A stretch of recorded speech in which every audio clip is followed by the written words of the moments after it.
What's up, Miami Valley? It's Lydia Bice here with another Dayton download right here on our Dayton 24/7 Now YouTube page. I'm coming at you from our Dayton 24/7 Now podcast studio at the beginning of January, and I'm going to share with you some things that are coming to Dayton the next couple weeks, the upcoming month, and some new little things for you guys to try. So let's get into it. So for this first one, I am not a huge fan of theirs, but I do know some people that are a big fan. The popular Blue Man Group is heading to Dayton. Now, like I said, I know they've been wildly popular for years now. Like, I remember them being around when I was younger, like pretty little. Like I said, I've never really gotten into it, but I know they have a lot of fans, and they will be at the Schuster Center downtown on January 13th, 14th, and 15th. And tickets start as low as $29. So pretty affordable if you're a big Blue Man Group fanatic. Now, the Schuster Center's website describes the show as comedy, music, and technology. So you got a nice mix there if you're a big fan. And like I said, I've never completely understood the hype, but one of my best friends from high school, their family went to Vegas a few years back, and she saw their show there, and she said it was actually like incredible. She was hesitant about it at first, but is a big fan now, really likes them. So you might have to go check it out if you've never been a fan of theirs before, and let me know if I need to break down and go to their show next time they're in town. Old Scratch Pizza, a pizza chain here in Dayton, has opened up a new location in Beaver Creek on January 4th. So just at the start of the new year, a new pizza place came to Beaver Creek. Now, it seats 150 people in what they call a communal beer hall style setting. So Old Scratch is not just pizza. They have beer, wine, alcoholic beverages, and I know salads, all kinds of stuff. So they have a nice mix for everybody. I used to go to the downtown location when I was at Chaminade Julienne High School. My friends and I would go after basketball, football games, whatever else. So we were big fans of it. And there's that one in downtown Dayton and one in Centerville as well, with the third location being this new Beaver Creek one. So yeah, like I said, they have a bar as well. It's not just pizza. This new one in Beaver Creek has a 16-seat bar and 20 rotating taps of regional craft beers.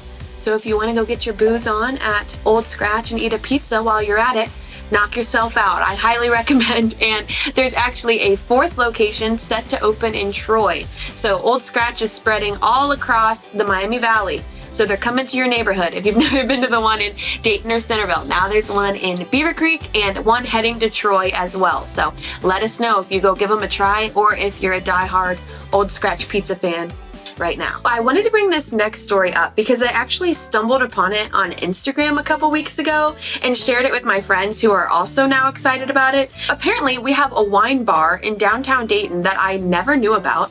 It's called Silver Slipper, and it's located on Wayne Avenue right next door to the Pizza Factory, which I consider to be a deadly combo, both for my New Year's resolution health and fitness goals and for my wallet. Those are two of my favorite things, wine and pizza.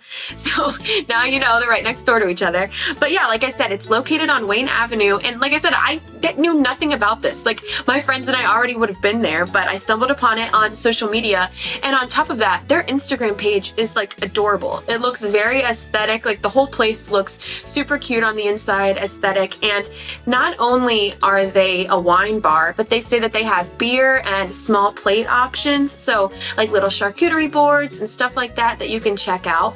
And I know that I mentioned a new wine bar coming to Sydney, Ohio in our one of our last Dayton downloads, and I think I even referenced that as like being one of the only wine bars even near Dayton that I knew about.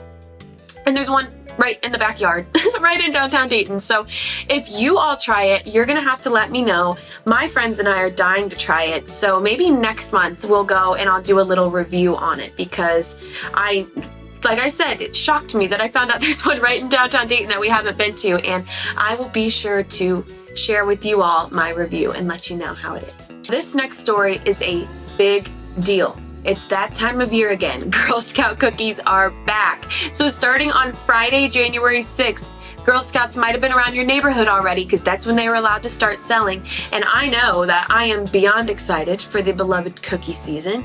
There will even be pop-up shops this year, I guess, starting February 17th of little Girl Scout cookie pop-up shops where you can just, maybe I think there's Girl Scouts there hanging around selling them. I think like pop-up shops probably at Kroger and stuff like that. So you're gonna have to check that out.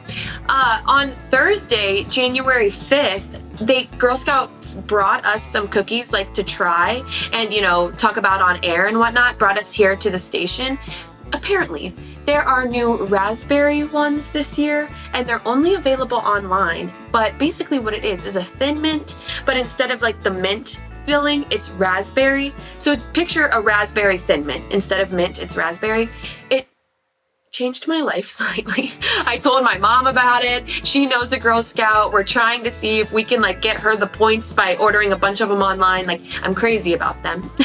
Absolutely in love with them. So it is Girl Scout cookie season again. If you want to try the raspberry ones, they're only available online. And we have a story on our website on Dayton247now.com where you can see all of the flavors that they're offering this year. They have a couple newer ones as well. There's like a brownie one with caramel filling that seems very interesting to me, delicious. There is always the lemon ones I think they have, and then they have the normal thin mints, tag-alongs, do-si-dos. But go check out the list. And then at the bottom of that story as well, we have a list of how you can buy Girl Scout cookies if you don't know a Girl Scout directly. So we know this is important for all. There's a story on our website with directions on how to order them, what flavors are available, and all that fun stuff. So share your pictures with your Girl Scout cookies when you get them. I likely will, and I will stand for that raspberry thin mint type cookie until the day I die. It was spectacular. It goes without saying that our thoughts and prayers at Dayton 24/7 Now have been with Bills safety Damar Hamlin. For those of you, if you haven't heard of the story, the Bengals were playing the Buffalo Bills on Monday Night Football, January 2nd, and it was just a few minutes into the game when Bills safety Damar Hamlin suffered cardiac arrest. He was taken to the UC Medical Center in Cincinnati, the #1 trauma center in that area, and now as of today he was actually released from the hospital. But our thoughts and prayers have been with him and his family. And if you want to see something really adorable, the NFL tweeted some photos that an anchor at our sister station in Cincinnati actually sent to them of Zach Taylor's wife. So the Bengals coach's wife reached out to her children's school to make get well cards for Damar. Well, this anchor at our sister station and then the NFL tweeted photos of these get well cards, pictures of them. It is one of the cutest, sweetest things I've seen in a very long time. There was one where a little boy said, "I'm sorry I couldn't draw the logo," and tried to draw a big buffalo on the card. These pictures are adorable. So if you want to see something heartwarming today, go look that up on the NFL's Twitter. It is so cute. But like I said before, we had really been thinking about him and praying for him, and not only him, but his team and the Bengals, because obviously that's a traumatic thing to witness. And we're just so glad that he's doing a lot better and he was actually released from the hospital today. Well, that's all I have for you in this edition of our Dayton Download on our Dayton 24/7 Now YouTube page. I will be back next month sharing some things that'll be happening in February, maybe Valentine's Day related, who knows. But I'll be back, and you need to reach out on social media. Let me know if there's anything that you want seen on here. Let me know if you try any of the things that I mentioned in this episode. It's at Lydia247Now on Twitter, and then Lydia Bice TV on Facebook, and our Dayton 24/7 Now pages are just at Dayton 24/7 Now on all social media platforms. See you next time.